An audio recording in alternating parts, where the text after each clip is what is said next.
ပုံကတော့ဒါဗီဒီယိုရဲ့နောက်ဆုံးပုံပေါ့နော်ဒီပုံမှာတော့ကျွန်တော်အစက်ထဲကနေပြီးတော့ရှာလေးထုတ်ရတဲ့ပုံကိုပဲဆွဲပြပေးထားပါတယ်အဲ့ဒီမှာကျွန်တော်တို့ပုံမှာဆွဲခဲ့တဲ့ပုံမှန်သမျှကပုံမှန်တိုင်းတော့ဆွဲလိုက်တယ်ဒါပေမဲ့ဆွဲပြီးသွားပြီမဲ့ဘယ်လိုဖြစ်လဲဆိုတော့ဒီအတွင်းထဲမှာရှိနေတဲ့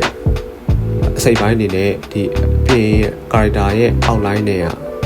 တုံးအသိမကွာဘူးဖြစ်တယ်ဆိုတော့အခုကကျတော့လို့မျိုးမဟုတ်ဘူးဒီပုံမှာကျတော့ကျွန်တော်မှခွဲခြားပြီးတော့ပြပေးမှာပါဆိုတော့အတွင်းထဲကရှိနေတဲ့ character တွေနဲ့အစိပ်ပိုင်းတွေနဲ့ဒီအပြင်က outline နဲ့ထင်နေစေကခြားနာသွားဖို့အတွက်ကကျွန်တော်တို့ outline ကိုနောက်ထပ်တစ်ထပ်လိုက်ပြီးတော့မြင်ထပ်လိုက်ပေးဖို့လိုတယ်ပေါ့နော်